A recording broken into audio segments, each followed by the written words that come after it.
Yep, thanks, Donna. Good evening, good afternoon, good morning. Welcome, everyone. Welcome to Facebook Live. It is the 23rd of February, year 2022. It is a pretty cold week for us here in Dallas, Texas. I'm not sure how it is in other parts of the country. I'm going to introduce everyone that is available today on our panel. We have Patricia, who's joined us, a fellow member. Good evening, Patricia. We also have Eileen, who is a mindfulness teacher. She offers various meditations. Good evening, Eileen. She also keeps us on track. Does an incredible job of that. So thank you, Eileen, for joining.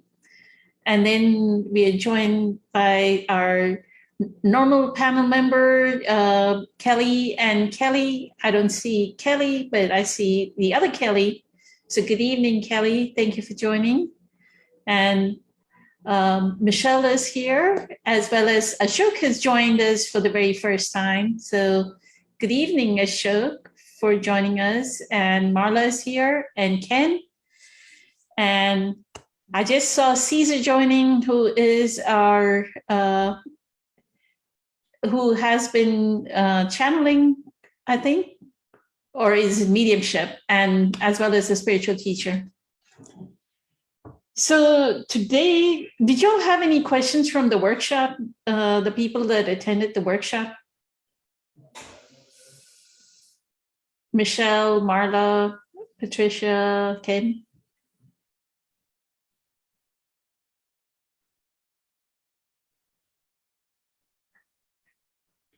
Okay, if you don't have a question, I'm going to read this question. Somebody posted this question in another group, and they said,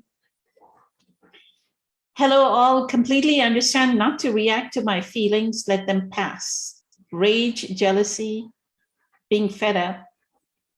However, I don't know how to let go of feelings such as irritability, which is caused due to tiredness or when I'm ill. These aren't pain body feelings, but natural feelings in response to my environment situation. For example, I had COVID and felt ill.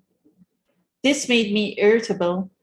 How can I let it pass and not react when it is my body making me irritable and not the mind ego?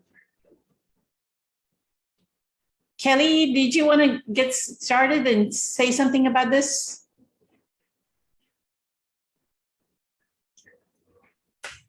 Sure, I could. Great, thank you. Kelly is here. He's joining us too, so he'll be down in a second. Okay, sure. Thank you. Yeah. I guess what I would say to that is, it's for me, it's a matter of acceptance that sometimes you just feel that you feel irritable, like, for example, snow shoveling, and then you wake up, like, because we've had a lot of snow here. So we're constantly shoveling right now. And you wake up and you're kind of sore, and you can choose to be, you maybe can't help the fact that your muscles are sore, but you can choose to accept that, yeah, I feel tired today. I feel sore today. But then do you allow that to run your day? Do you just accept that this is where you're at today? Or are you upset with yourself that I feel this way? Because sometimes you just feel that way. And I think acceptance is such a huge thing. It's just accepting. Sometimes you can't always help that when you have young children, or that your children are arguing, and it might irritate you, but they're doing their thing. So you can feel irritated and lash out, or you can just choose to feel irritated in that moment and just accept it, and then allow it to just pass. Because sometimes our physical feelings, it's just, we're in a physical body. So you're going to feel things. So acceptance is my keyword at the moment. So I don't know.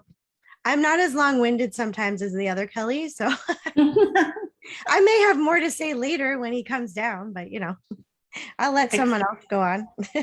Perfect. Thank you. Thank you, Kelly. I like that, that it is surrender, that the illness is bringing us to a point of surrender, right? So thank you. Thank you for that pointer. Yeah. Well, and actually I could add one thing. Is just that's exactly it, is to surrender. Sometimes our body just need rest, right? Sometimes we need to rest. So then you can just do that. Accept that that's what you need right now. That's what your body needs. So during the workshop, if it is okay for me to discuss this, Yeah. you brought up that the naturopath prescribes some different diet for you. Yep. So can you explain that? And that created reactions, right? Yeah, actually it did. It wasn't something restrictive that was terrible to be on, but I did have to change the way that I ate. So a lot of it was cutting out, I like bread. I don't overeat a lot of it, but I couldn't have sugar, or so nothing sweets, no bread. But I do have those on occasion. And it's amazing how even a little bit, like my brain, after 2 weeks, I was okay for walks. I thought, wow, I feel great. And then all of a sudden I was like, oh, my brain, like I was so physically irritated from not having any of those things. And I said to Kelly, I said, I feel like I'm going crazy because my body's like, just give me something. I'm like, this is normal. Yeah. I've done this before. This is normal. This is all okay.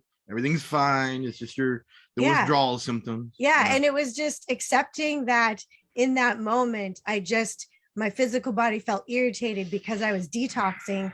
And once I got over that and I just felt it, and I didn't lash out at people or do anything. It was just like allowing myself to feel that. And like I believe we mentioned on Sunday that I realized that the way that I was learning how to emotionally feed myself, I was also physically feeding myself differently too. Yeah.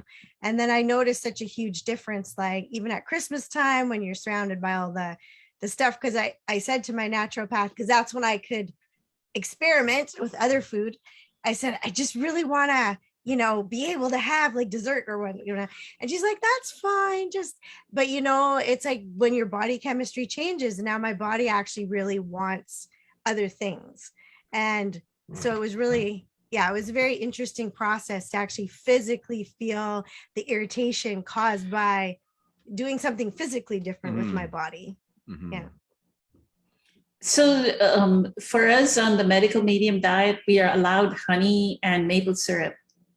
So I just put maple syrup in I buy high quality maple syrup and put a tablespoon, like take a tablespoon and just eat maple syrup when I get that sweet craving, because even we are not allowed sugar. Like you cannot eat table sugar or whatever, confectioner's sugar, right? Yeah. So I wasn't able, I don't think I could have honey. Like I was really restricted that way. Ask her. I'm sure you're allowed honey. Yeah. Well, I'm trying to think if I want there, because there's a specific way that you have to do it.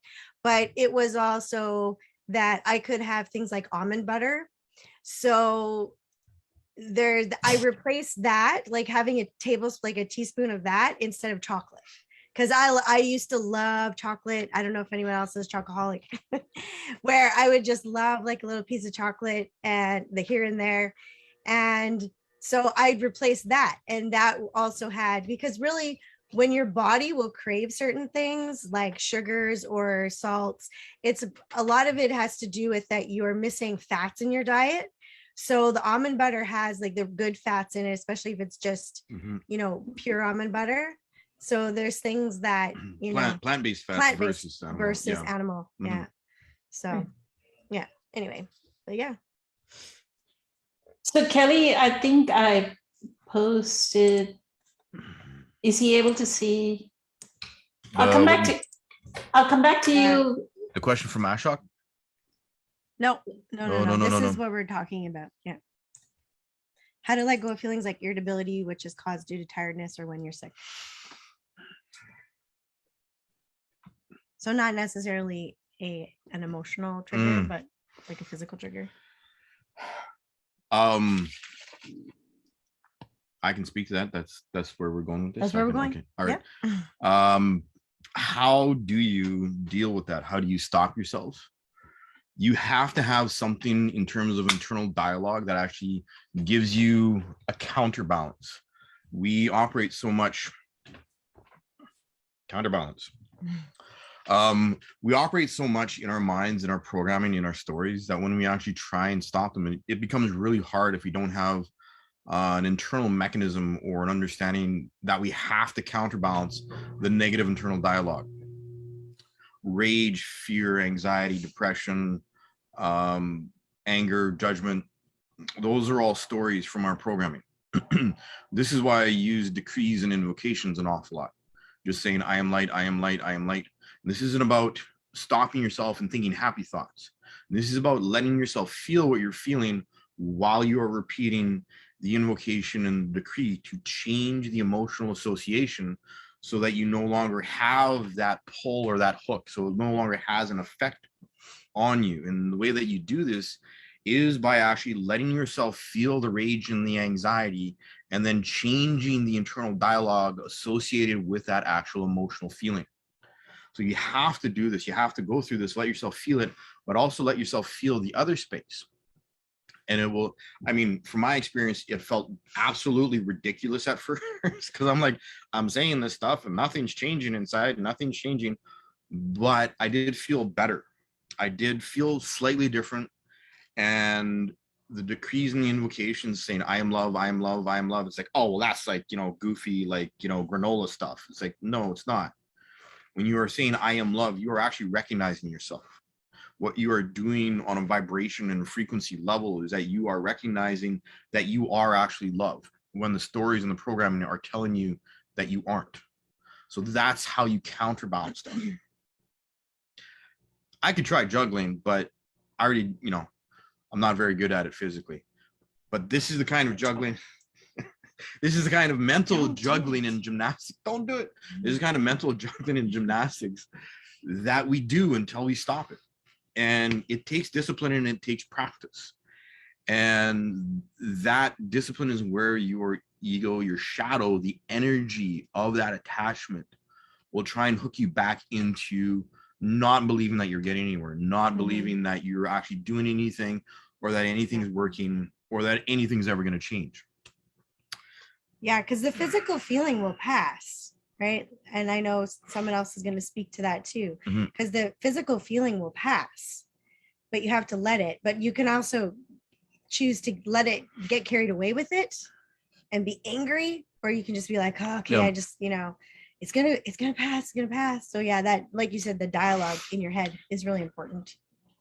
And this is something really important to understand. This is an excellent topic. We could probably spend a couple of years just talking about this, because there are many layers at play at once. And this is where your ego, your shadow, all your stories, all your programming will intersperse themselves in completely different ways, so that you'll take care of one or two, but you won't see 3, 4, 5, 6, and 7. And this is where learning how to be present and letting yourself feel is so important. And also why it's so hard is because all these things will constantly be going on all at the same time. And it takes time. It takes practice. It takes giving yourself that space to actually listen and feel and learn what all those different angles from all those different layers and stories feel like. And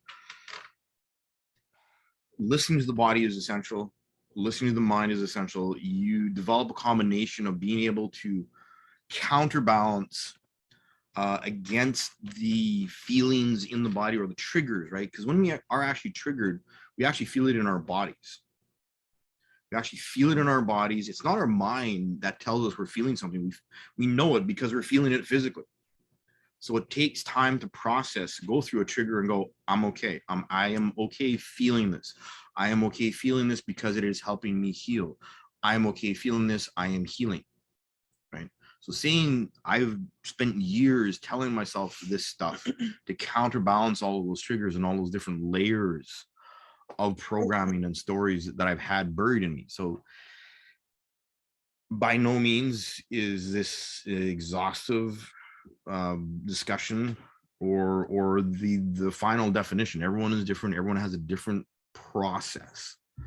Having a physical discipline, walks, yoga, weightlifting, martial arts, qigong, singing, washing dishes, being physically present, being present in the moment helps build more and more counterbalance to those internal stories and that internal dialogue that keeps us addicted to the pendulum swing of the extreme emotional states and the extreme emotional energies. Beautiful. Thank you, Kelly.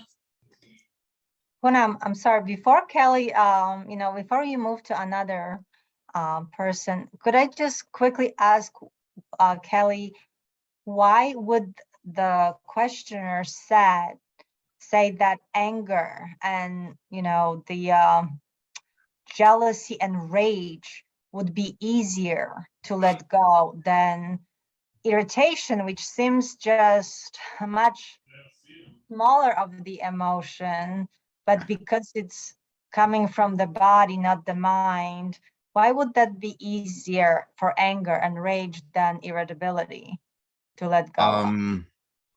It's very simple. Rage and anger are much clearer emotional states. Irritability is actually an indication that your ego is poking at you. Let's see if this works. Let's see if this works. Let's see if this works. Let's see if. And and two, because a physical thing like not being able to eat too, is hungry, like irritability, like we might not know why, and maybe we can't quote unquote fix that right away. But I think maybe for some people, being emotionally triggered is easier to deal with than a physical. And for some people, it could be the opposite. Yep. Great question. Again, it goes through the subtlety, and Kelly said that beautifully, because everyone is different.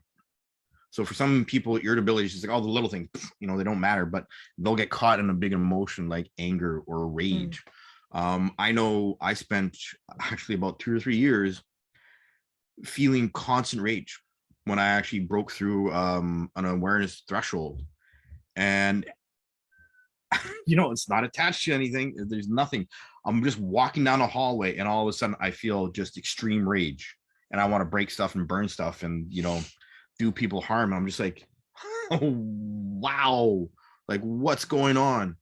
And because there's no connection to anybody or anything, or even myself, like I could feel how my ego was trying to hook it into something. And I was in the middle of like literally doing nothing. And I was having this huge release, and it happened over and over and over and over again for almost 3 years.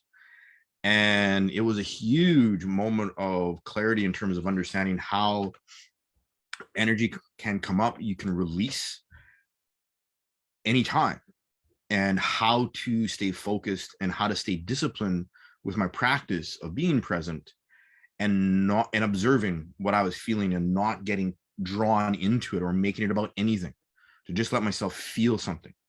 So everyone's process is different. So yeah, like some people can have an easy time with rage and anger, and other people have an easy time with just the normal everyday, day-to-day irritability, but rage and anger are just something that they have a really hard time with, or fear or anxiety. Everyone's different. Would you recommend using tapping for any of those? The technique of that neuro-linguistic thing, or yeah? I've used it in the past. Tapping, honestly, any tool that gets you out of your head and that gets you more connected to your body and helps. I have my reservations about tapping because it's based on Qigong. It's based on the acupuncture points. There's a Lohan padding system. There's iron body padding. I've seen a lot of it. If you are doing tapping and you don't have the discipline of looking at your thoughts and looking at your emotional stories, then tapping will only go so far.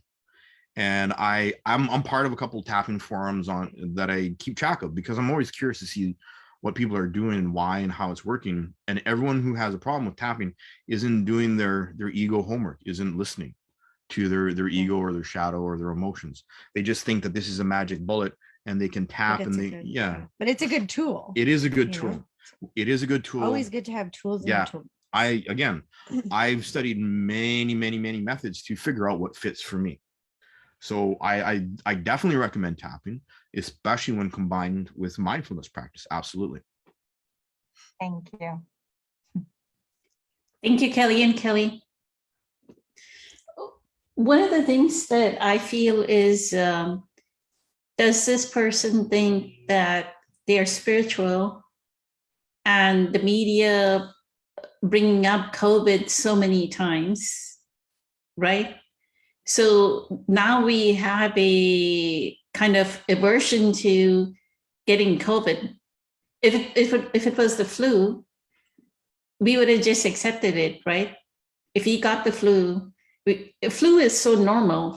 Like every winter cycle, people get the flu, they fall sick, 5 days they're home, and then they're back at work.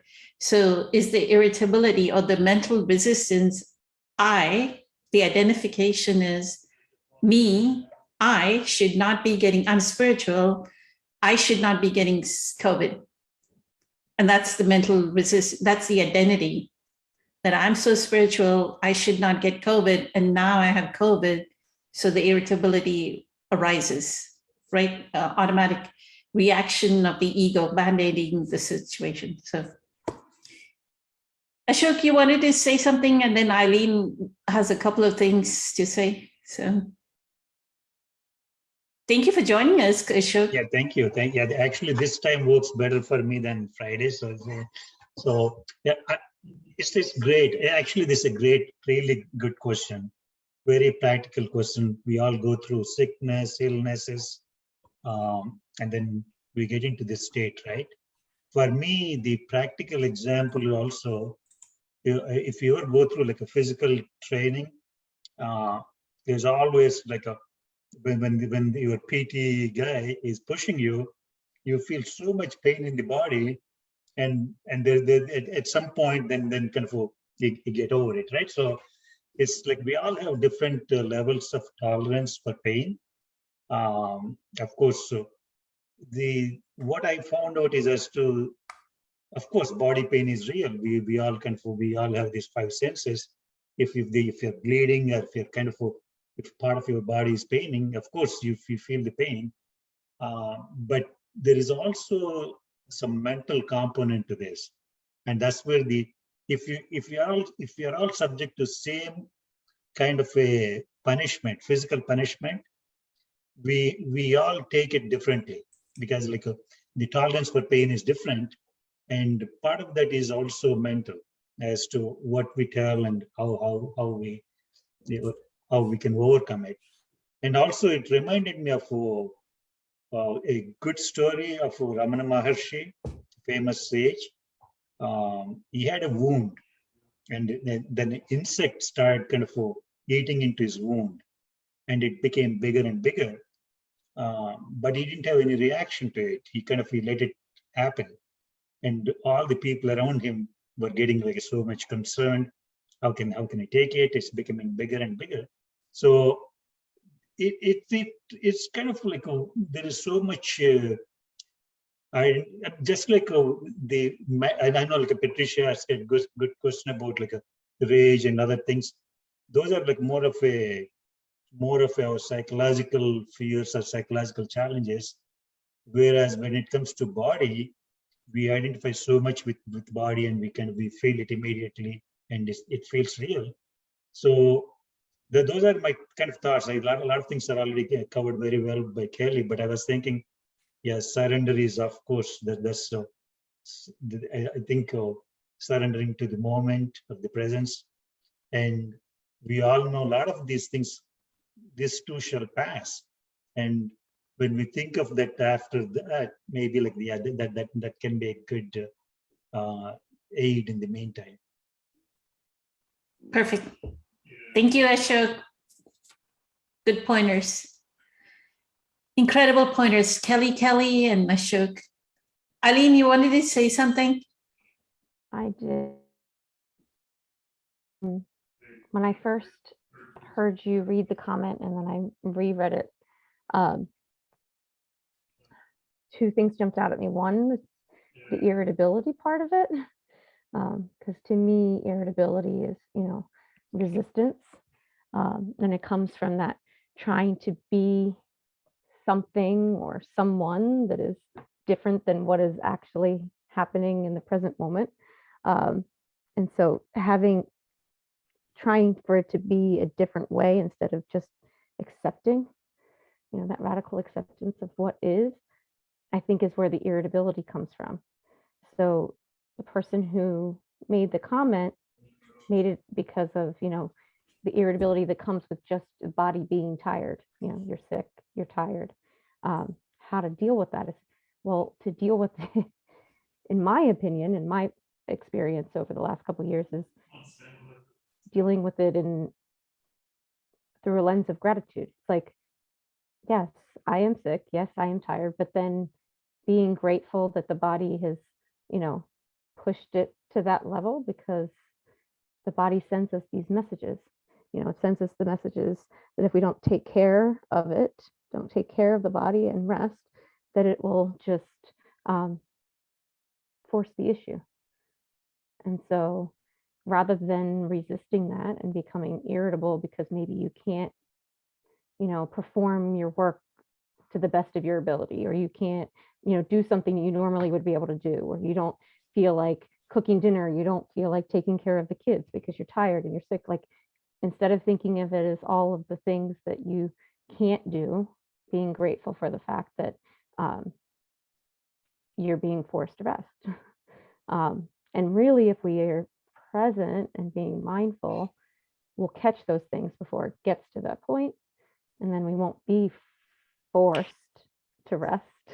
And then that's where that irritability will come in. That was really all I wanted to say. Awesome. Thank you so much. You're the one person that always brings up gratitude. Changed my life. Gratitude is the key. Yep. And I agree. The body is saying, in the power of now, Eckhart says, when we are too much in our mind, he uses the example, when the master is away, then all kinds of characters take home. Right? And that's what we're so much in our mind that now our immune system got compromised. So look at that as well, even before your irritability. Look at your mind activity right before the COVID. That, hey, I was so busy that I didn't pay attention to something. And because of that, now either I got into a closed space, the normal guard that we would have had, the guard is down. Now we got exposed. Okay, we got exposed. Now surrender to it. The body is saying, I need rest, right? So when the master is away, all kinds of characters, that's one thing that comes up for, Absolutely. instead of irritability, understand that. It's that not being present, not being fully present. Because I have really strong presence practices, mindfulness practices, but in that late fall time where things were getting really stressful and ramping up with work,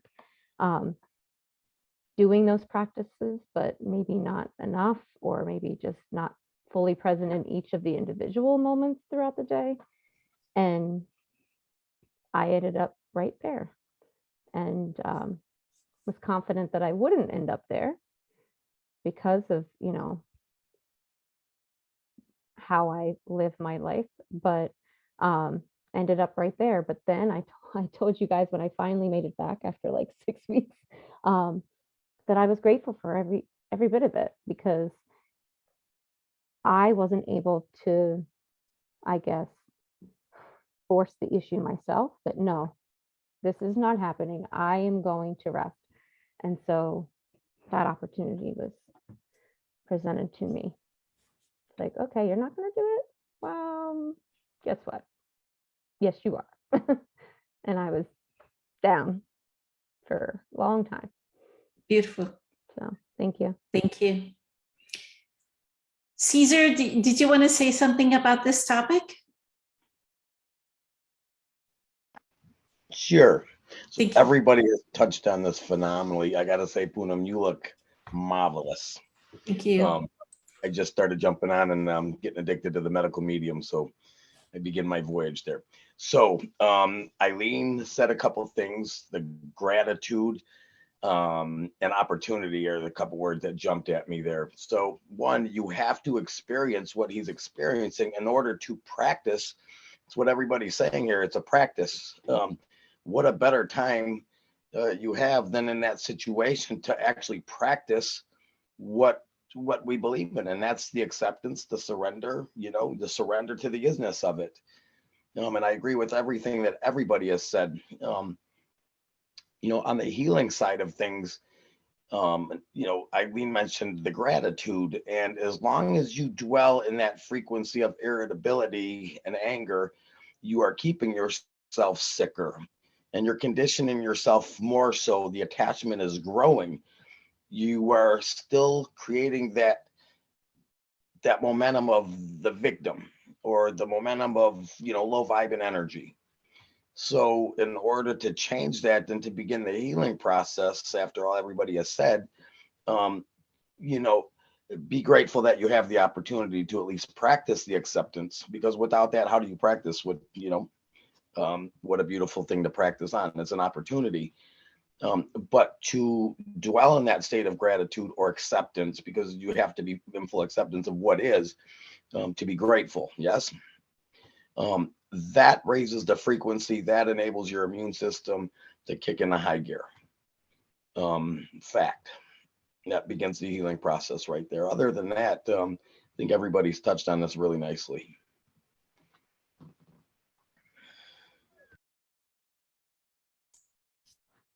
Beautiful. So you reiterated what Eileen was saying about the gratitude practice, and that's what Dr. Joe Dispenza says, right?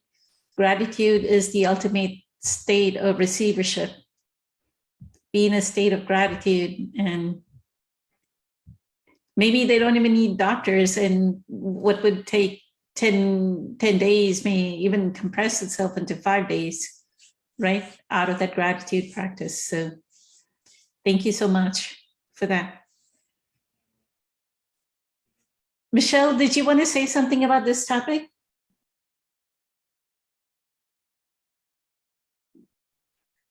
Hi. Yeah, the only thing, obviously everybody's covered it so thoroughly. The only thing that came to my mind was, so of course we accept what is, whatever it is you're feeling.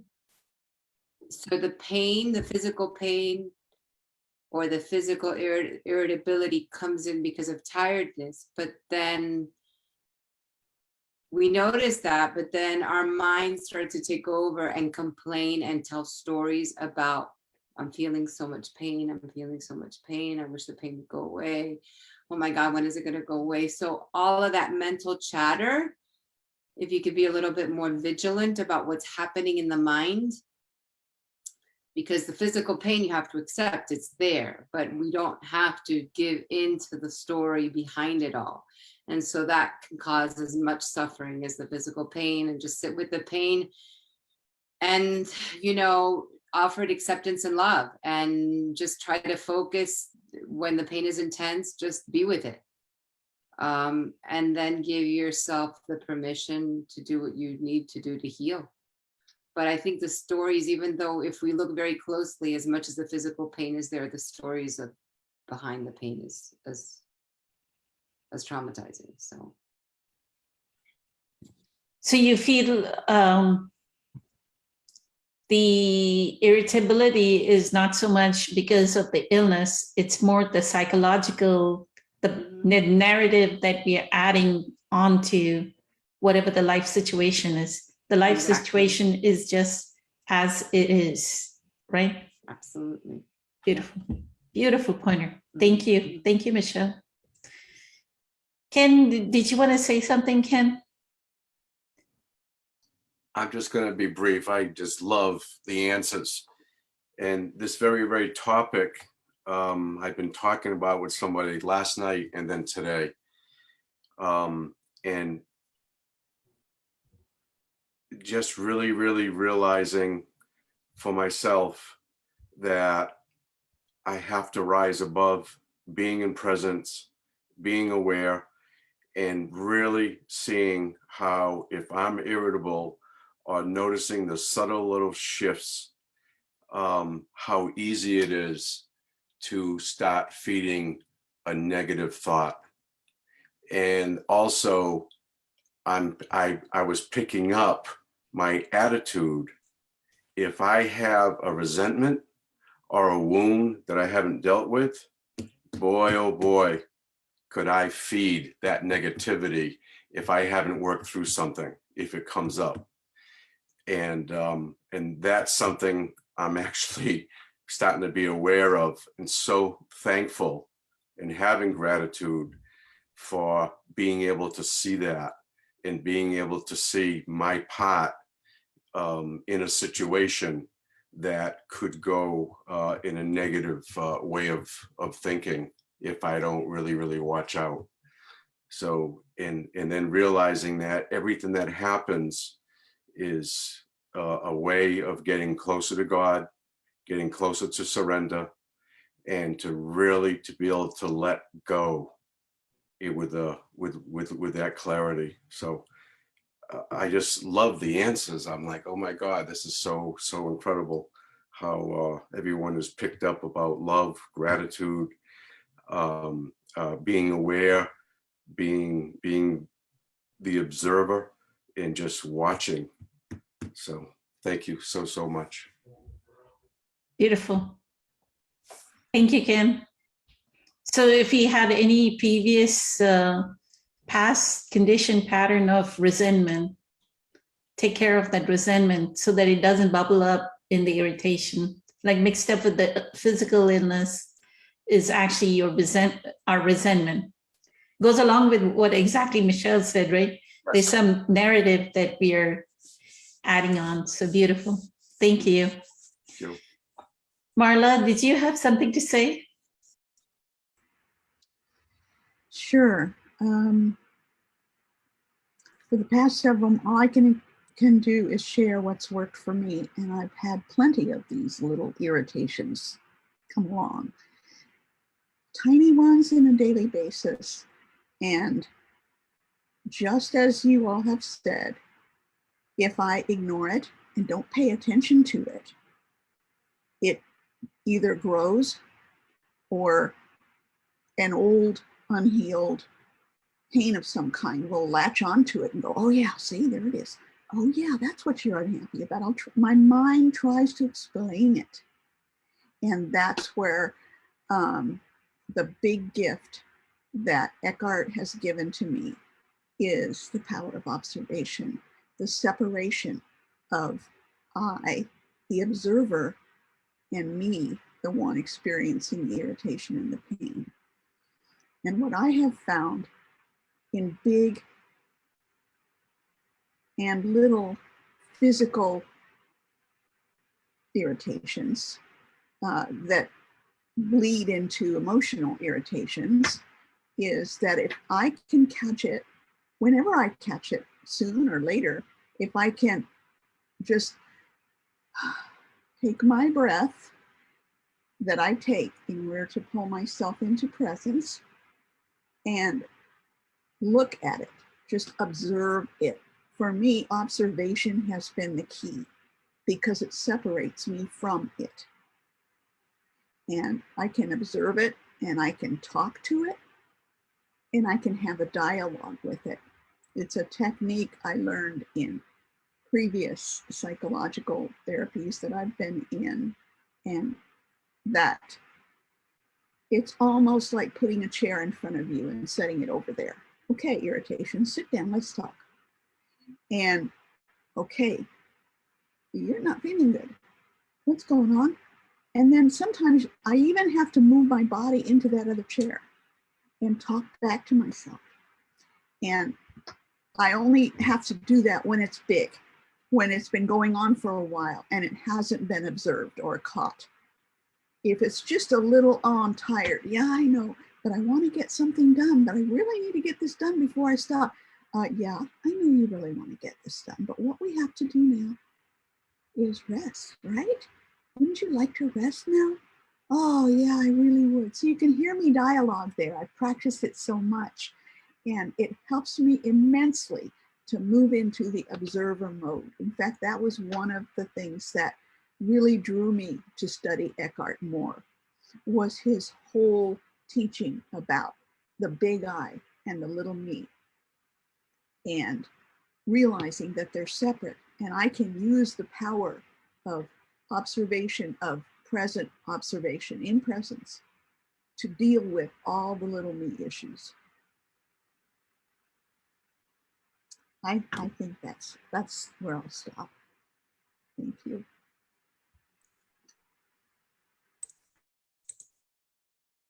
Awesome. Thank you, Marla. Patricia, did you want to add something to what Marla said about being the observer?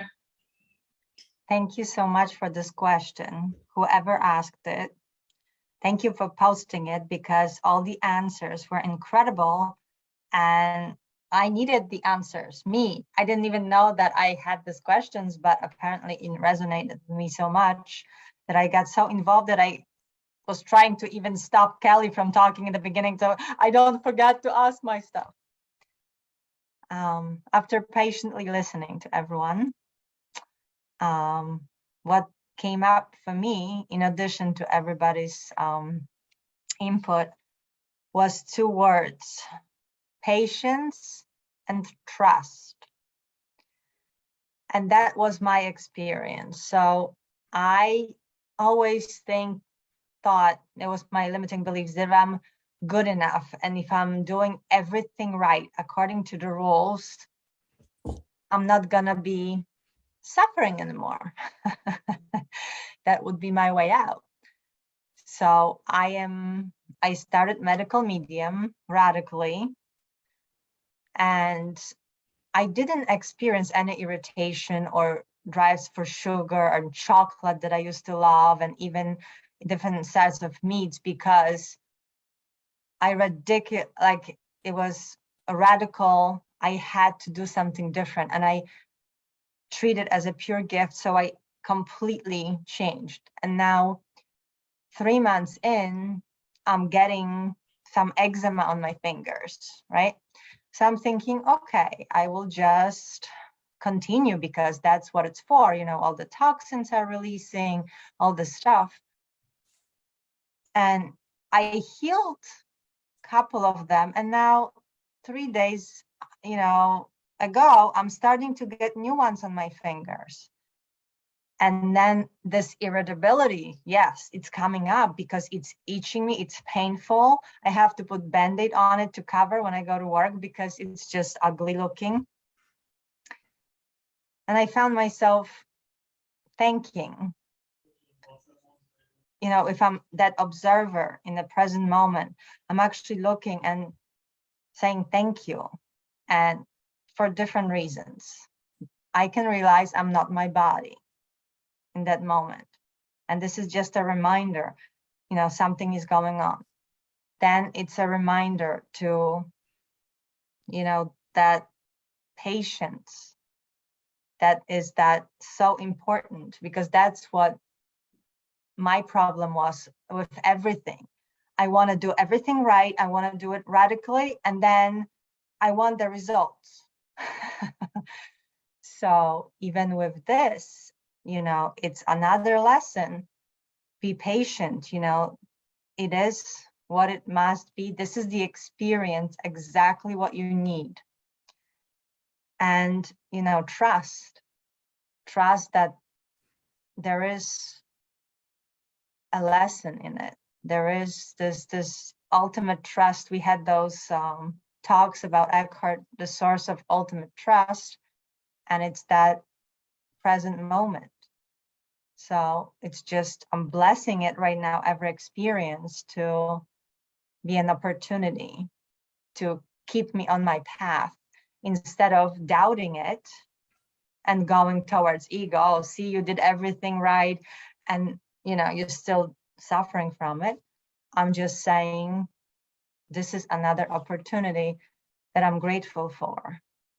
And that's my input. Thank you.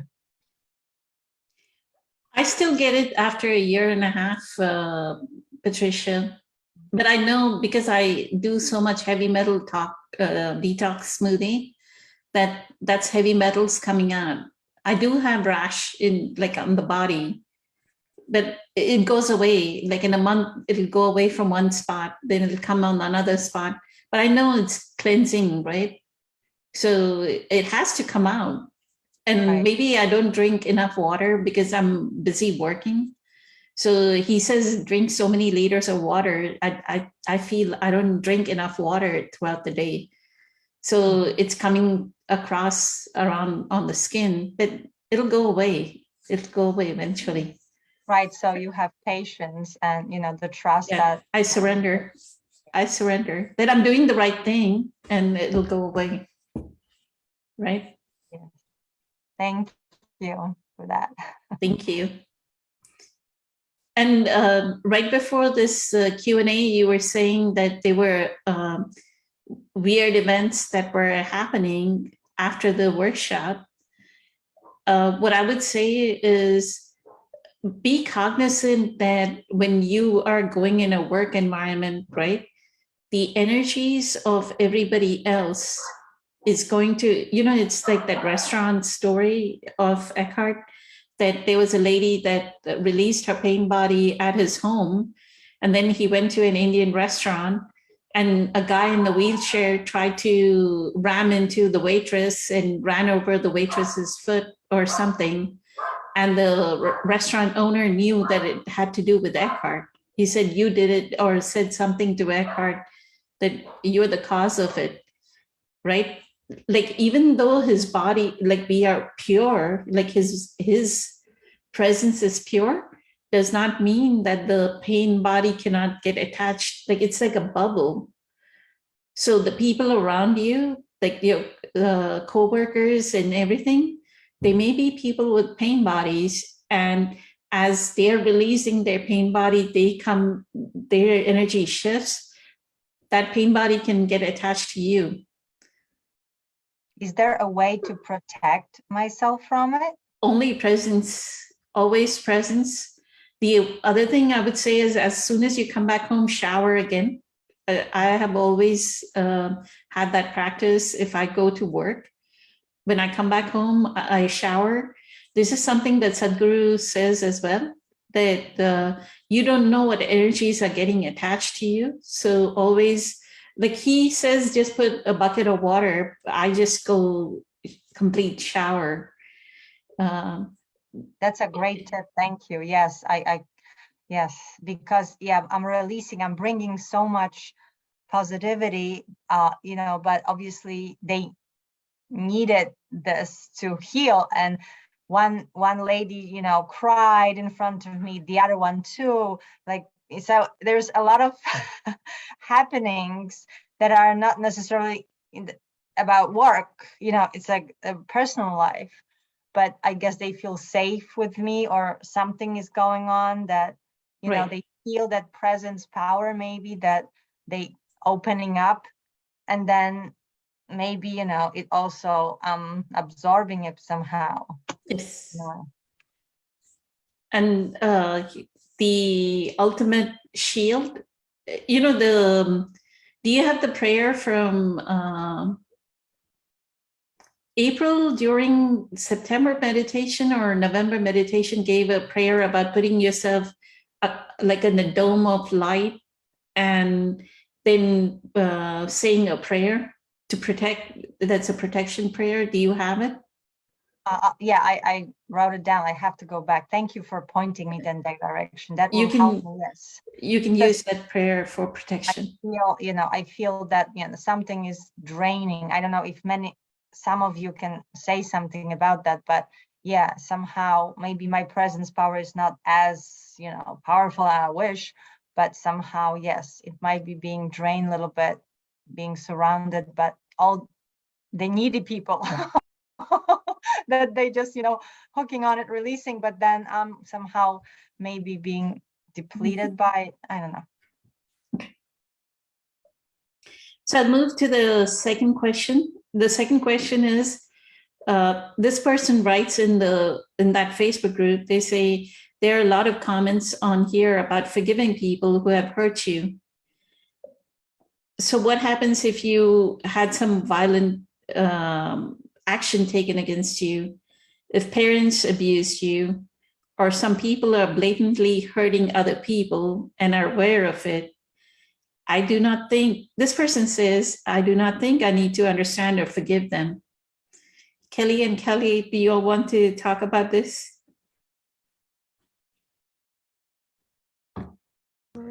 I like the statement, I do not think I need to understand or forgive them. Well, that's an ego statement. The whole concept of thinking that they don't need to. The law of forgiveness is one of the laws of creation, one of the immutable truths of creation. When you forgive others, even if you don't believe you need to, you change the energy of that whole situation environment. This is a universal creation truth. Forgiveness allows release, allows relinquishment or letting go of any attachment or any impact. Even if you don't believe it, even if you don't think it up here, the heart still responds, your energy still responds, your spirit, your Christ self, your I am presence still responds to the law of forgiveness.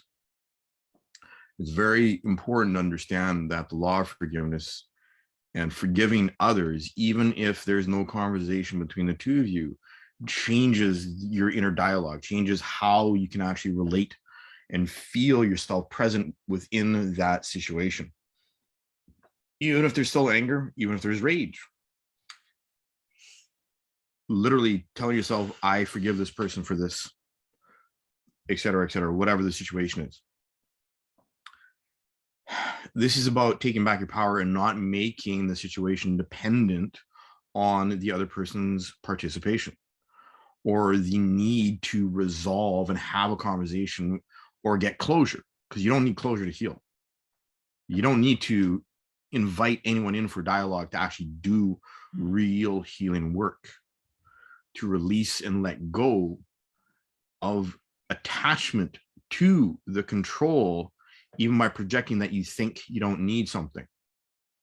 It's totally different when you actually invoke the law of forgiveness by saying, I am forgiving this person for this. You change the energy, you change the way you feel, you change the dynamic. You're able to be physically, emotionally, mentally, spiritually present with everything connected to that person, event, space, or thing.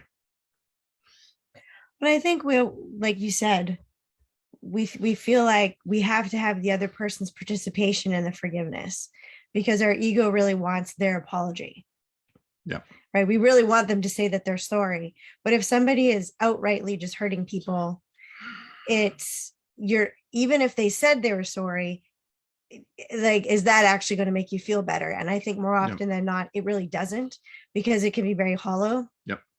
And for myself, without going into, too much detail right now, have time, but having been assaulted before, learning to forgive the person that did that was a process.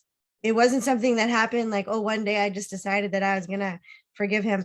It was a process that I had to repeat because I would get triggered and I would have to allow myself to feel whatever emotion I was feeling, whether it was fear or it was anger. And then eventually just that forgiveness would come. And it does come because it's about, like you said, it's about me. It's about my healing and not continually giving my power away to a situation that doesn't exist anymore. Yep. Like it was a past moment in time. So how long do I want to drag this moment into the present?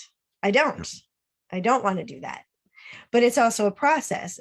I was going to say something else. I don't know if you have something else to say, but the thing to understand about the law of forgiveness is that it is that energy that we feel when we let go of something, when we actually transmute something, and when we heal, it is actually the energy of the law of forgiveness. Because when we actually heal, what we're doing is we're not actually forgiving what happened or the other Or person, letting them off the hook or, either. or letting them off the right? hook. No, Yeah.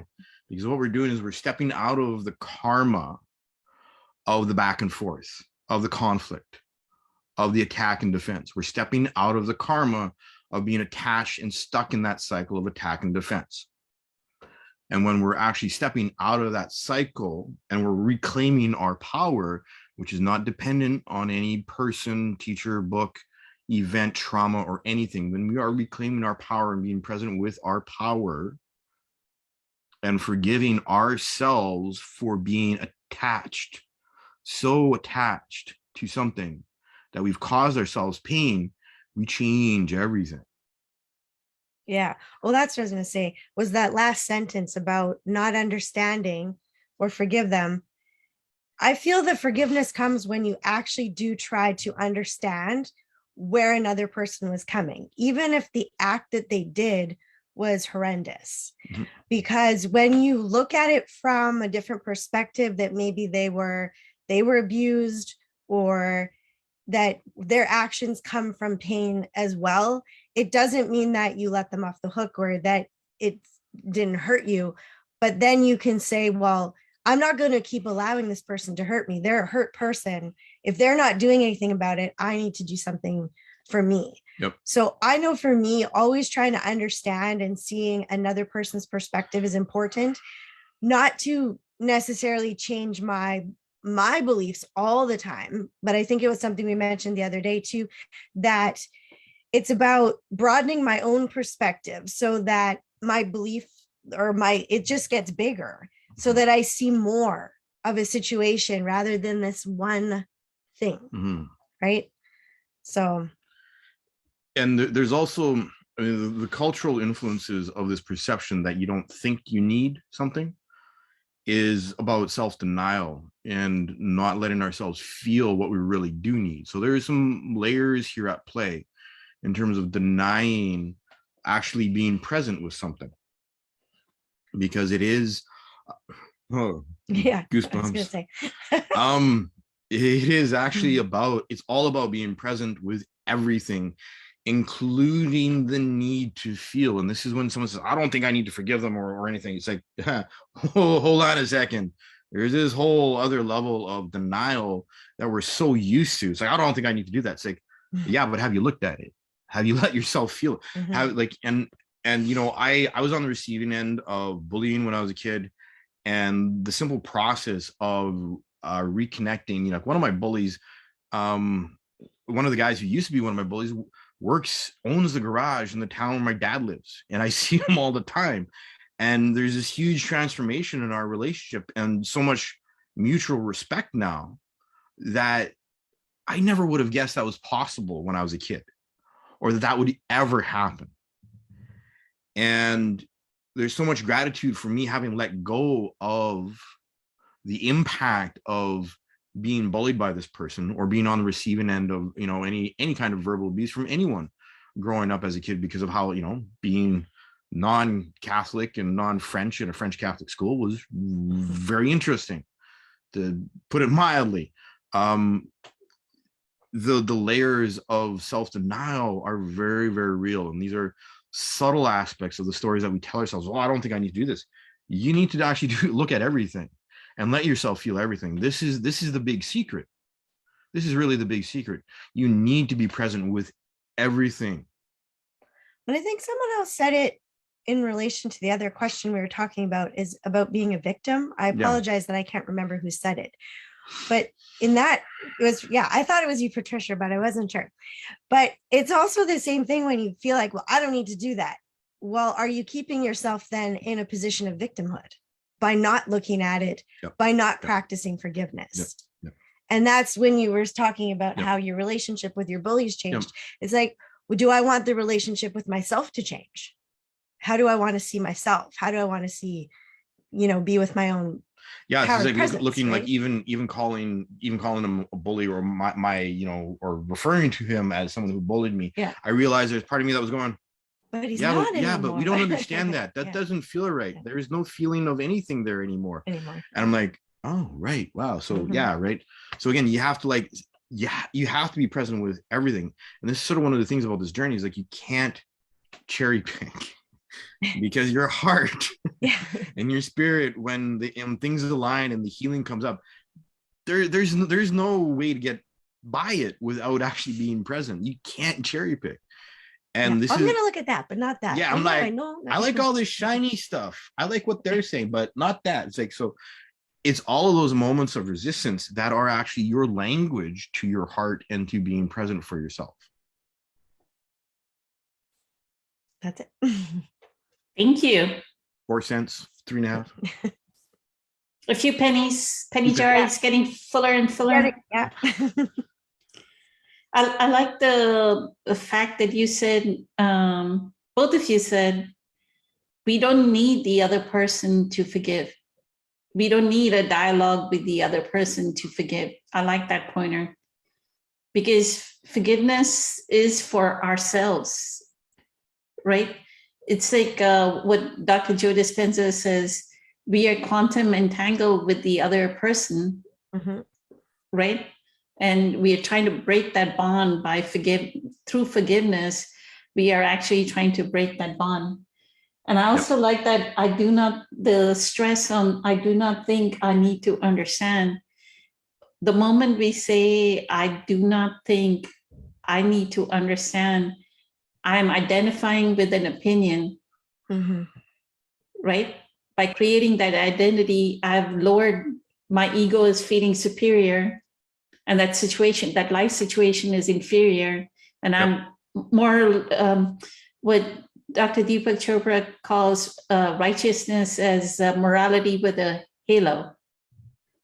Yeah, Right? exactly. Yeah. Exactly. We get very self-righteous. Our egos love to use that against us. Perfect.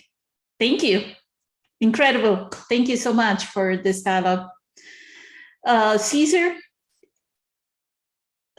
did you want to talk about forgiveness? And I do not think I need to understand or forgive them. Yeah. Personally, I just always never thought the why mattered. At least it don't to me anymore. When things happen, I guess, in a sense, I look at it as, okay, that person is just unconscious. And then I just leave it right there. That's why it happened. Versus a conscious person wouldn't do some of the things that unconscious people do.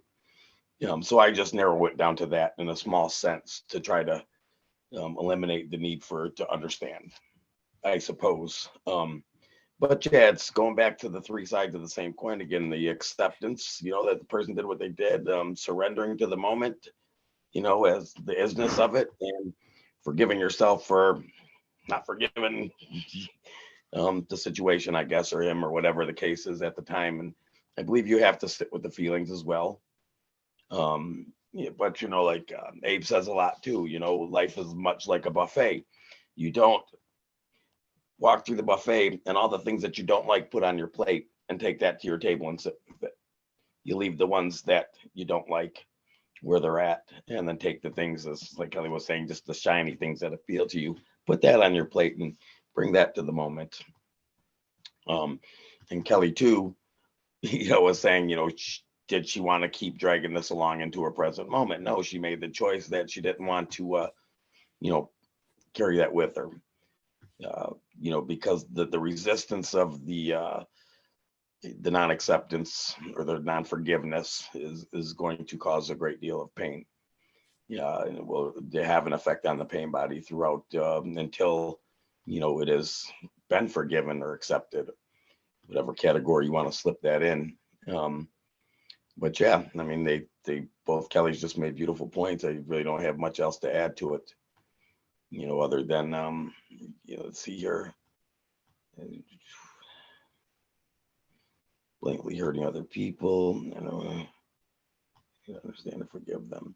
Yeah, I mean, when other people are blatantly hurting other people, like they just said again, hurt people. That's just what they do.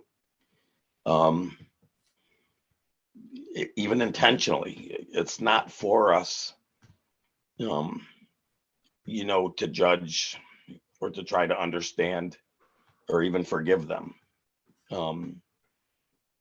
Unless it's directly involving you.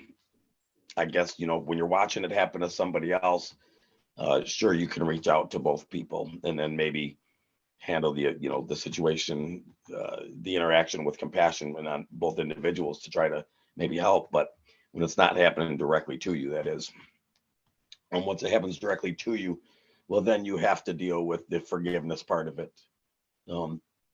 Point blank, you just have to. Yeah, like Eckhart makes the statement about the Buddha, carrying the hot piece of coal, with the intention on throwing it, the anger is the hot piece of coal, with the intention carrying it is having the intention of throwing it at somebody else and hurting them with it. In the meantime, you are the one that's getting burned by that hot coal. So carrying anger is not a good idea. Or the hate, the resentment, anything is, you can relate to that. So yeah, that's all I have. One of the things that came to my mind, especially since Kelly brought up karma, isn't it true, Caesar, that this is what Eckhart says in that talk that all of us have watched during group meditation dealing with unconsciousness? He says karmic law is compensatory. So that person that acted, all these people that were, whether they were violent or parents that abused us or blatant, some people were, karmic law is compensatory. They will deal with the consequences of their karmic action. We don't have to be a judge and jury and say, oh, this person, something should happen to this person, right? Because automatically they will, law of attraction, they will have to deal with the consequences of their action, right? It's cause and effect, right? Yeah, because when you have an opinion about something like that or feel it's your place to intervene, like I said, if you want to reach out to somebody, that's a natural thing to do because you want to help the hurting people. And in that instance, both people are actually hurting. But to take the judgment end of it and what can I do, or should I forgive that person for doing it? It's just not for you in the first place. Like you just said, the karmic action will take care of itself. It's not for us. Perfect. Thank you. And that's where we bring compassion, that anyway they're going to suffer the consequences of their action. Why do we have to superimpose some more resentment, some more whatever negativity on, pile it on top? Disentangle, right? Remove, disconnect. Like Lakshmi does this healing, and I'm sure April, you may also know about, like they cut the thread, right, from the other, like umbilical cord kind of cut the thread from the other person. So you're energetically disentangling from the other person, like Reiki kind of healing. Perfect. Thank you. Ken, did you want to say something about this? Just very, very little. I just really, really love what was said by the two Kellys. And I know for myself that learning to really love myself and understanding what the presence is, it is crucial, because these subconscious areas can be really cunning and baffling to really find what they're actually doing. And it's amazing how we can get into these conversations and really dig deep and find these little traps where we're actually feeding some of our unconscious beliefs. So, and the concept of loving myself God's way, not my way. And I've realized there's usually always something that I want if I think I'm going to do it my way. And I really have to let go and realize how powerless I am to my own thinking. and realize how my life was so unmanageable, thinking I understood. So it's just incredible how to really dive deep into the unconsciousness and being really conscious about it and being with other like-minded people. It's it just draws it out. So I'm just very, very, very pleased to be here. Thank you. I also liked your past story that applies here, Ken, when your son, as he was passing away, said it had nothing to do with you, Dad. Like he had forgiven you, Oh, it was right? Yeah. It was Right? like he was the parent, and I'm looking at him like, how did you ever come up with that? And he just told me, he says, stop blaming yourself. So he cut the cord, right? Like that's the quantum entanglement is there. Like your feelings of guilt are attached to him, that maybe he became an alcoholic because you were one, right? Superimposed by your ex-wife, right? Absolutely. And all these thought formations became like a quantum, like had him in a prison, stuck. And he just cut the cord by saying that, right? What freedom. And look, he freed himself. As he may not be a spiritual teacher, he may not be an Eckhart, but in that moment, he was equivalent to Eckhart. Absolutely. And it's amazing too what comes out of dreams. There's so many things, you know, I could even bring up with that, with my mother, and even different things. What Kenny's mother thought about having dreams, and Kenny came through, and Kenny telling me, he says, Dad, don't give up on Ma. She doesn't understand. You're gonna be able to help her. I mean, it's like, I'm like, it's just amazing how deep our spirituality and how deep the truth goes, and how it emerges. Yeah. Beautiful. Thank you. And your son not being your son now is your spirit guide, Absolutely. right? Absolutely. So And it's amazing now. And now, you know, many people know that my ex-wife's husband died 6 weeks ago, and how I've been helping her in areas. And then she's been having dreams too with her son, and her mother has come in. I mean, it's just amazing what's transpiring. It's I should be definitely writing a book on all this stuff, but start writing. Get a maybe. yellow notepad and pencil. Start writing. Thank you. Ashok, did you want to say something? Thank you. Yeah, I think reminded me of the saying, me drinking poison and thinking the other person is dying. Right, so I think similar to what Caesar shared about hot ashes. It's all whenever I go through these painful experiences, focus is more on what spiritual lesson I can learn from it. So not so much on the actors who did it or who caused it, because definitely there's always learning from like a very challenging and negative experiences. And when I look back, I needed those, and so that's where the focus is. And yeah, as you said, like forgiving is for myself, not for not for my own sake. So I think Nelson Mandela said that resentment is like drinking poison and yeah, wishing the other person to die. right. Yeah, I Right. think he's the one who said it. He's the one that said. And I love Mandela big time. Yeah, Yes. he's yes. such a hero. He wrote a book on forgiveness while he was in prison Yes. because of the apartheid, right? Right. In prison, he wrote a book on forgiveness. Yes. Look at the Yeah. healing. Amazing. Yes. Yes. Thank you. Beautiful, beautiful pointer.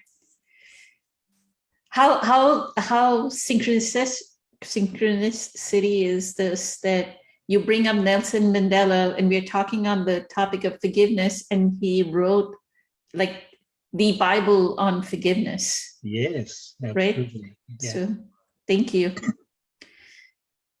Michelle, did you want to say something about this topic?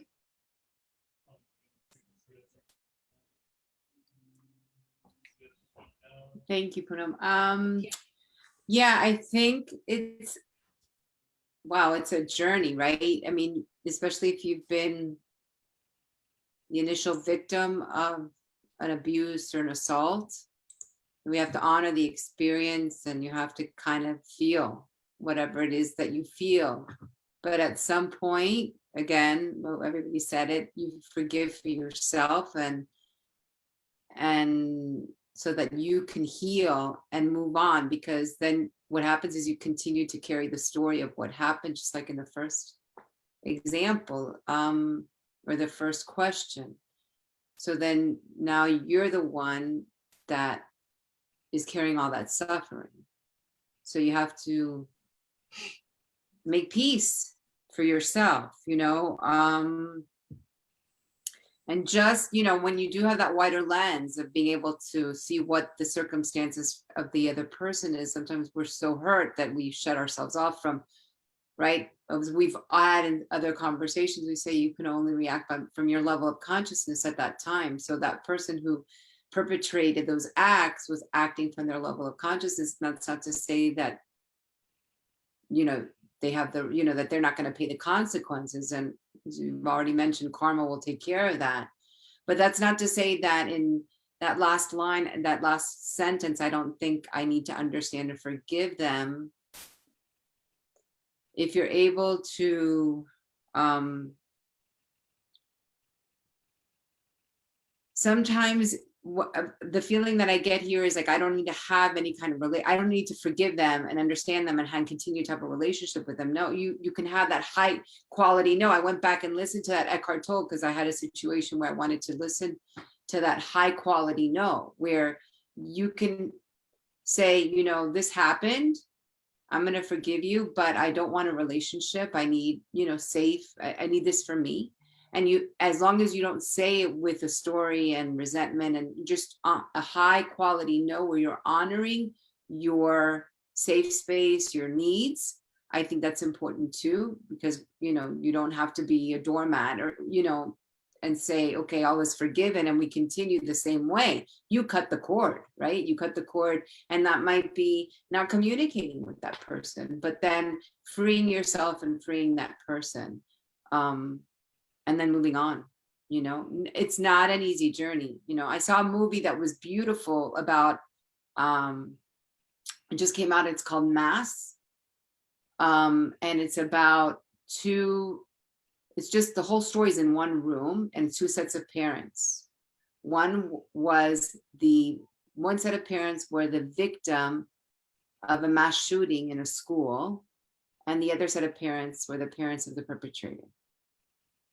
And it was years of litigation and battles and in the courtroom. And also, so I think somebody from a church or a social worker brought them together to try to heal, because there was so much pain surrounding it that they were able to just, it wasn't an easy conversation. And that was the whole movie. It was about that conversation, about how each set of parents felt, and the struggle and the hurt and the strife and so much. And at the end, the mother of the victim says, I cannot hold on to this anymore.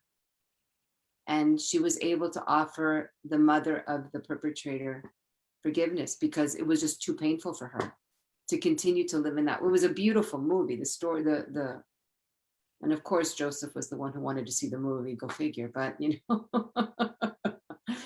but that was a big lesson, You know, I mean, that's radical, radical forgiveness, because she couldn't hold on to that pain anymore. And she could see from a wider lens that you know, she did the best she could under those circumstances, you know, but you don't catch everything. So that was huge, you know. Anyway, that's what came up for me. Thank you. So did he learn, what was his interpretation about the movie? You Did mean he- Joseph? Yeah. He caught, I mean, it's hard for him to verbalize because of his language impairment, but he energetically gets all of it. I know he does. You know what I mean? Because he wouldn't be attracted to those types of movies. And he knows I'm you know, I'm empathic and compassionate. I'm always, you know, looking at the other side. And, you know, he's listening to me and my husband have conversations on Eckhart and stuff. So he's picking up on us. He knows what I, you know, find interesting. And he watched the movie and he was able to, you know, but not that he can comment and have deep conversations about it, you know. Beautiful. Thank you. Thank you for that example. Marla, did you want to say something about this?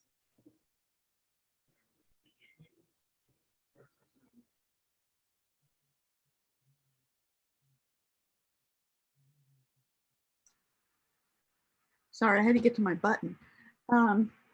Sure, I do have a little bit to say. I think I can remember I've been listening so hard that I kind of, okay. The question has to do with forgiving people who have hurt you. Well, what arose for me is my forgiveness of my mother a year ago. And that was years in the making, decades in the making, decades in the making. Now, what I have learned since, I thought I had dealt with it because I forgave her. I could even feel affection for her. I saw a picture of her the other day and I smiled, an old picture. And I smiled. I thought, yeah, I've done it. I've done it. Yay, Marla, pat on the back. Okay. And then what I realized is what is not healed is the consequences of her behavior towards me. The way she dealt with me taught me things that are hurtful, patterns of behavior, primarily patterns of behavior and ways of thinking I got from her. So I've been dealing with those. So it's like another level under the forgiveness, but it has to do with the fact that our relationship was so intense for so long, mother-daughter, mother-only daughter. And so I get all that, but now I'm realizing that I moved from forgiveness of her to gratitude for her. Oh my gosh. Oh, I can't believe that. Just as we were talking and I was sharing, it's like, oh, thank you, Mama. Thank you. Thank you for being my mom. And I don't know what that's going to do for her. It might release her. I don't know karmically how that all works. I've never quite felt like I understand karma, but it feels like another whole level. And I think also I have become more aware of those patterns and being able to correct those patterns without having it trigger my feelings of pain. So I don't think of her anymore when I experience those patterns and realize, oh, I learned that from my mother. But it's not an irritation. It's oh, thank you that I can see this and deal with it. That's all. Incredible. That's why I wanted to have this Facebook Live Q&A that each, not only the panel members, but whoever is listening, they come to this self-observation, right? The cleansing, the gratitude for, that's how you master your past. Once you get into gratitude, you've mastered your past. Wow. Wow. That's really powerful. And it really is all about self-observation. It is so about observing myself Mhm. from a loving, accepting, trustful place. So trust has always been an issue for me, and I know that came from my mother too, my father who abandoned me. I felt abandoned. Mm. And I have been able to cognitively understand. Okay, so when he talks about, I don't know if it's a he or a she, I don't feel I need to understand or forgive.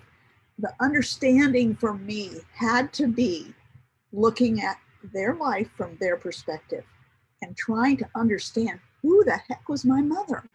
Why did she do these things? And as I began to get it intellectually, it became easier to forgive. And the trust was, I mean, it's all such a mishmash that it's hard to separate it all and analyze it, but I don't want to go into that too much. But I loved your pointer that, okay, you can say forgive, but then look deeper as to what the conditioned patterns that the person may have left. And especially if there's a long history, like if you're younger, maybe the patterns are less.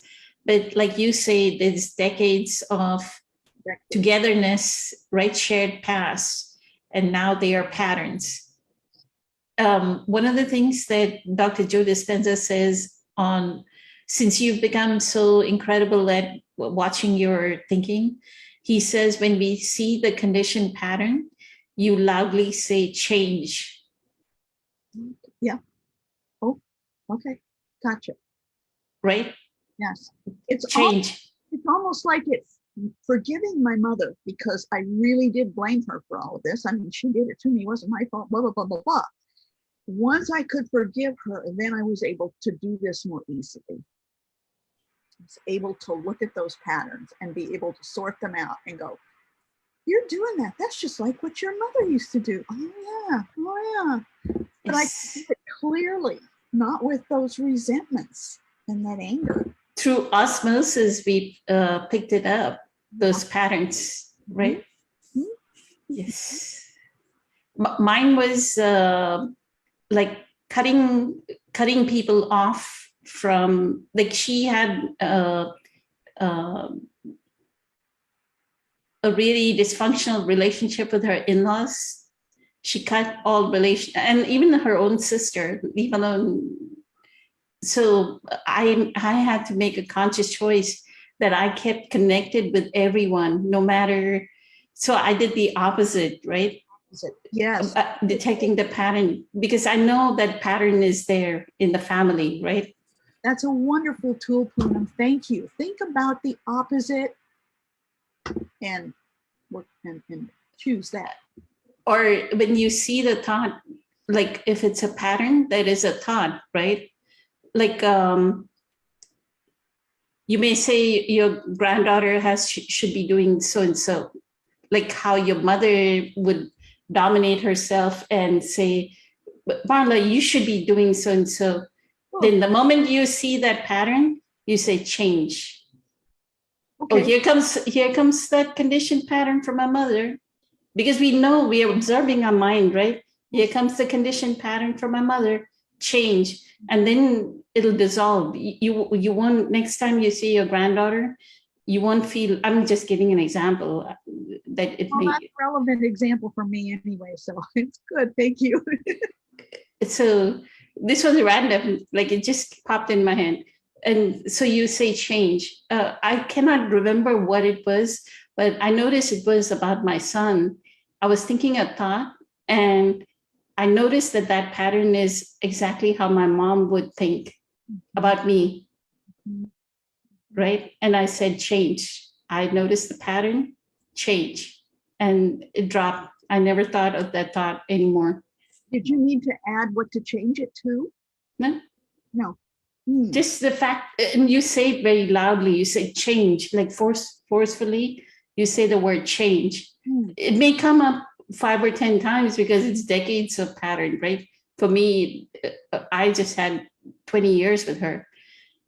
So decades of patterns, 60, 70 years of pattern is a long, long time. So it may surface like 5 or 6, 10 times, but you say change and it'll suddenly change to something else. Like that's manifestation, right? Mhm. Kind of. And I've experienced that. So I get it. I get it. Oh, thank you, thank you, thank you.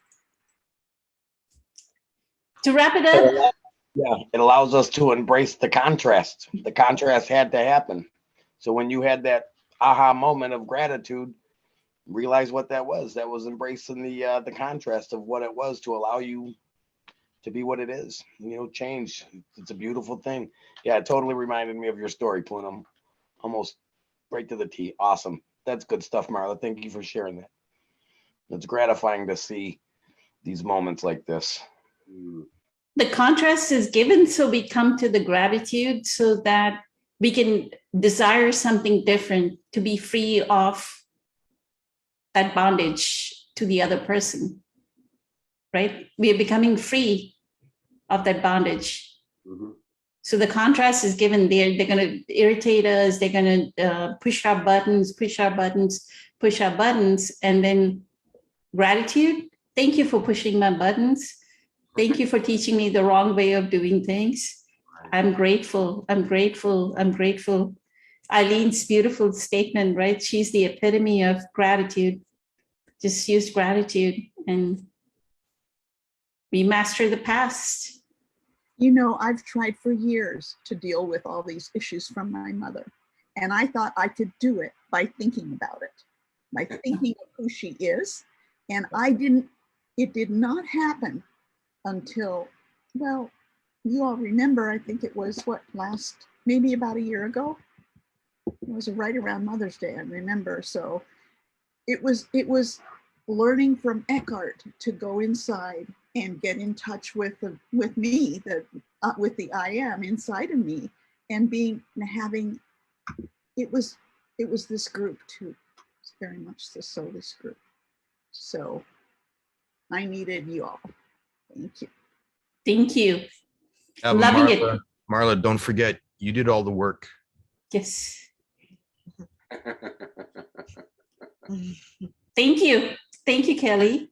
And Marla, look how much your family means to you, your children, your grandchildren, your great-grandchildren. So whatever happened in your past is to be blessed because your descendants are benefiting everything from the pain, right? You alchemized it into something beautiful because you really value your Thank family. you, Michelle. Thank you, Michelle. Yeah.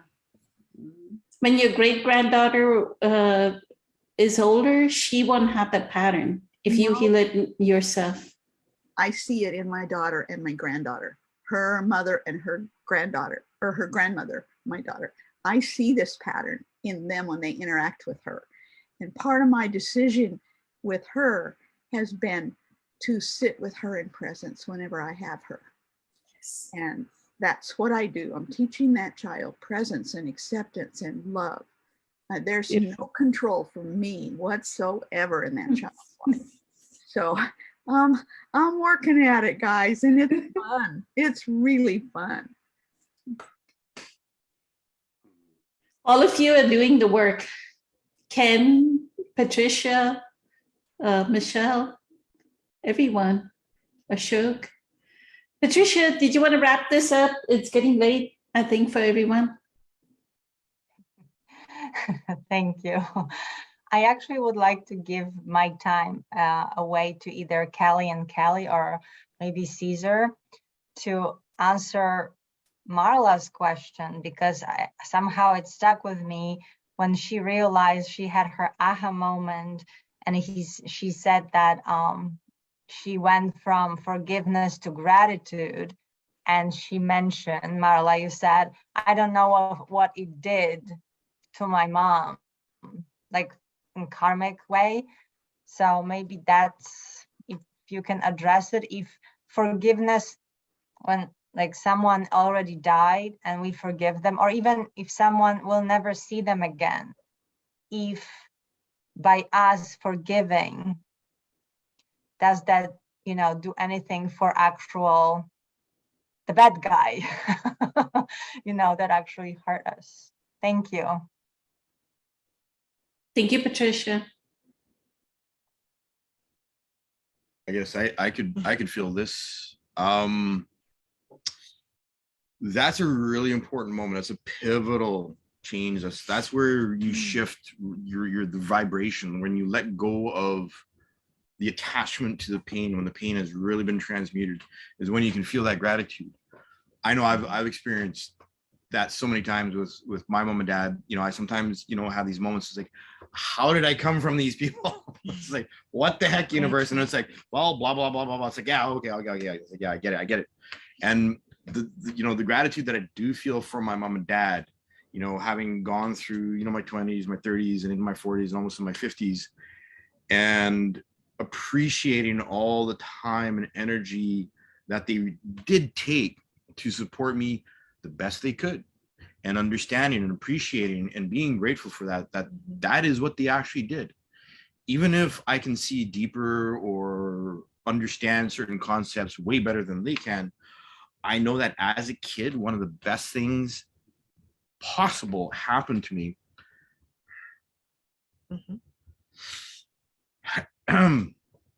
Is they gave me the support and the stability emotionally and mentally and space-wise that so many people don't get. And no matter what issue, what space, argument, discussion, or whatever, I know for, you know, the rest of eternity, I will be grateful for that support, and I will be grateful for their presence and our decision at a soul level for them to be my mom and dad. Because what they gave me as a kid is priceless and has shaped who I am, and my love for discovery and my curiosity about exploring the spiritual realities of life, because they were very open and super supportive of that when I was a kid. You know, he answered every single like why question when I was a kid, you know, and have given me such an incredible blessing of that gift of support. Even if, you know, the last 20 years, my dad was on the road having to work.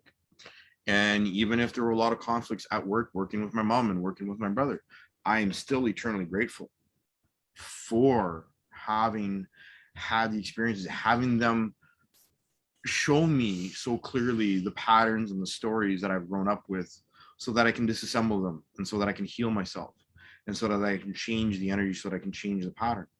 That moment of shifting from, you know, the blame game and the victim to the gratitude, that is huge. So it's what happens is that, yeah, we don't need to talk to other people. Like when we get to that space of gratitude and we can see past and we see through all of the anger that we might have held on to, the resentment, and it's no longer there, then you really do change the energy of the other person as well. You really, because especially with family, and I've witnessed this like clockwork with my family. Well, and even if someone who's passed on, Yep. you're able to do in the present moment what they could not do while they were here physically. Yep. So I believe, because we're all connected energetically, yes, it does make a difference. Yep. Because you're able to wrap something up that couldn't be done when she was still here. So yes, Yep. the short answer, my short answer is yes, it matters. As you're talking, the information that I'm getting is that at a soul level, even past relatives that we've had a connection with, because they were past relatives and we have that energetic connection, there's an exponential ripple effect through the family tree when we change a family story and when we heal a family story. And our past relatives, ancestors are there cheering us on, going, yes, you did it. So Beautiful. thank you, Patricia, for asking the question, Yeah. for letting us talk. Caesar, did you want to say something? Thank you, Michelle. Nope, we're gonna end it on Kelly's 2.5 Response? cents, 2.5 cents. The nickel's good for me. In the penny jar? Grateful for this opportunity. Fantastic. I'm eternally grateful to all of you. Thank you so much for making it an incredible night. And we shall meet again in a week or so. And have a fantastic week. Right. Good night. Bye. Much love. Many blessings.